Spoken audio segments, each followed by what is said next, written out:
It appears it is not scooped out after all.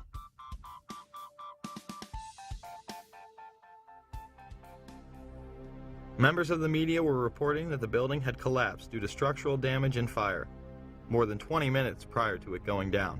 Now, more on the latest building collapse in New York. You might have heard a few moments ago, I was talking about the Salomon Brothers building collapsing. And indeed it has. Apparently that's only a few hundred yards away from where the World Trade Center towers were. And it seems that this was not a result of a new attack. It was because the building had been weakened during this morning's attacks. We'll probably find out more now about that from our correspondent, Jane Stanley. Jane, what more can you tell us about the Salomon Brothers building and its collapse? The building can clearly be seen in the background as Jane Stanley reports its demise. Jane, I think many of us, when we heard the news, perhaps on the radio earlier today, were... The feed would be cut before the building collapsed. And just couldn't comprehend it. I mean, it almost sounded too far-fetched. I was wondering what it felt like for you being in Manhattan. Well, unfortunately, I think we've lost the line with Jane Stanley. They called me down. I think it was part of the 9/11 Commission. They asked me the same questions that you guys are asking me. And at that point, they said, okay, thank you. And they sent me on my way. And yeah, you told them pretty much everything you just told us. Yes. That you were in the building, got rocked by an explosion, yes. All that. Yes. And you know that they didn't mention Building 7 once in the commission report. I told them that's where I was.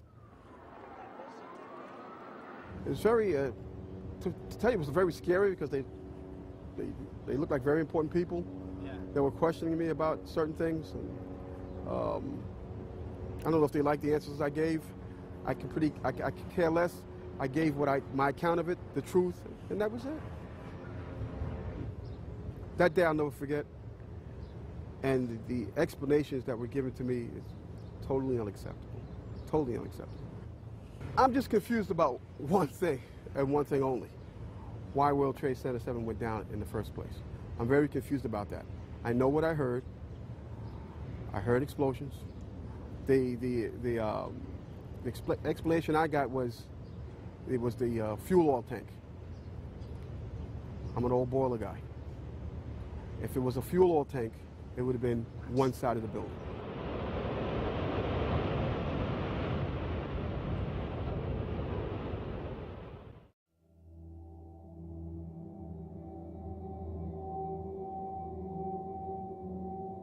After 9/11, a climate of fear was created in order to shut down any opposition to the Bush administration's new agenda. A week after 9/11, anthrax began appearing in the mail. The letters were made to look as though they were the work of Muslim extremists, claiming "Death to America" and "Allah is great." Now, if you remember, these anthrax letters, they were written to appear to be from semi-literate Muslims, very crude handwriting, all of this, all of that.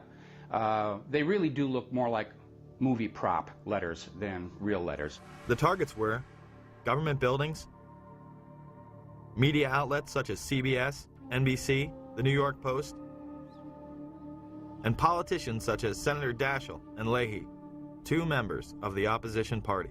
When the FBI tested the anthrax, it was highly refined and weaponized. Colin Powell would go on CNN and deny these allegations. No, I think we've had a lot of stories over the past 4 or 5 days. First it was weaponized anthrax, then it was highly refined, and then when it was analyzed, it was discovered it was none of the above. The anthrax used in the attacks was identical to that of the Ames strain, which led the investigation to Fort Detrick. An analysis of the anthrax that was sent to Senator Daschle's office shows that this anthrax has a sophistication that leads people to know that it can only be produced by a PhD microbiologist, and it would have to have been done in a small, well-equipped microbiology lab. This appears to be the so-called Ames strain. That was a strain of anthrax that was first isolated almost 50 years ago at a U.S. Department of Agriculture diagnostic lab in Ames, Iowa. What's uncommon about this is that it has been engineered in such a way to be, as they say, readily aerosolized. That means, in effect, that what somebody has done is taken the anthrax spores added to them some kind of a chemical to get in the way of a normal electrostatic process that causes the spores to clump together. Chemical's been added to declump them, in effect. That makes them very fine. They are able then to be dispersed very readily into the air. The Washington Post would report, genetic fingerprinting studies indicate that the anthrax spores mailed to Capitol Hill are identical to stocks of the deadly bacteria maintained by the U.S. Army since 1980. Those labs can trace back their samples to a single military source, the U.S. Army Medical Research Institute of Infectious Diseases at Fort Detrick, Maryland.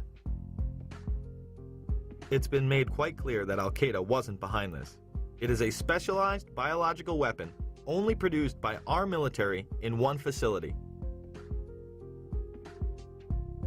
High-level FBI and CIA officials said none of the 60 to 80 daily threat reports from intelligence sources contain evidence linking the anthrax attacks to Osama bin Laden's terrorist network. This did not stop the mainstream press from trying to blame Al-Qaeda. As investigators race to find answers to the recent wave of anthrax terror, we'll look at what investigators are targeting now.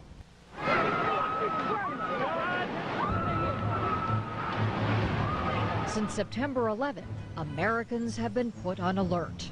This is so terrible.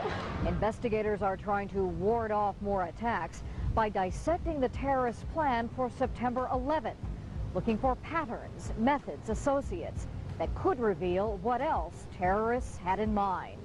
It was not something smuggled in from Iraq. It was not something smuggled in from any Middle Eastern country. It was U.S. government ultrafine granulated weaponized anthrax spores. There was another story that the media absolutely would not touch, the story of Dr. Philip Zack. And it goes back to the U.S. government lab where the anthrax was stored. It was reported that official U.S. government documents in the anthrax investigation showed that Dr. Zack had entered the laboratory where the anthrax used in the letters was kept without proper authorization after having lost his job. Somehow the Bush administration would have the foresight to be on Cipro 6 weeks prior to the attacks. How convenient. An attack traced back to U.S. government facilities, and the president and his staff happen to be taking the antidote before it's even in the mail.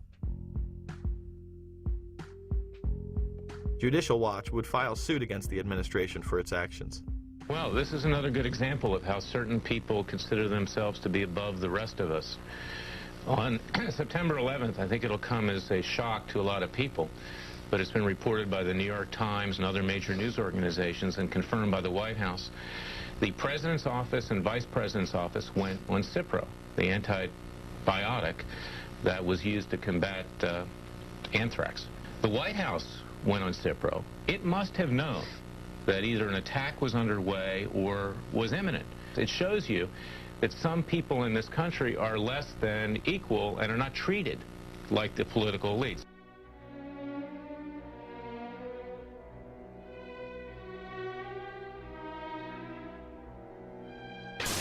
9/11 was an international intelligence operation that included role players within our own government, as well as in the governments of Pakistan, Saudi Arabia, and Israel.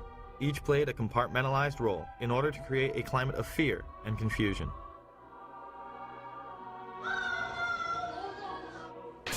This, combined with the evacuation of government offices, kept any type of dissent off the radar.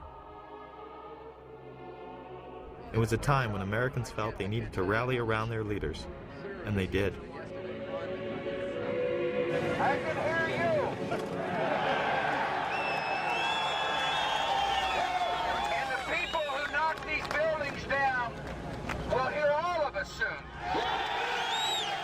God bless America! USA! USA! USA! The power structure used that unity to pass nightmarish legislation, beginning with the Patriot Act, which was written before 9/11.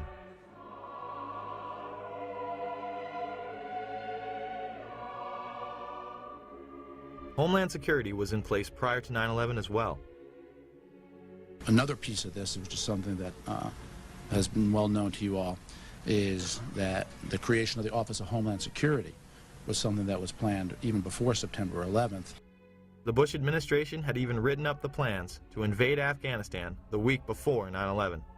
And as a result of a process that involved the CIA, the Department of Defense, the Department of State, the National Security Council, a national security presidential directive was developed and prepared throughout 2001 that was approved by what's called the Principals Committee, which is essentially cabinet-level officers involved in national security, on September 4th, 2001. That document was then finalized on September 10th. I think it was focused on al-Qaeda from the various earlier days. We fight a fabled enemy, the likes of which that can never be defeated.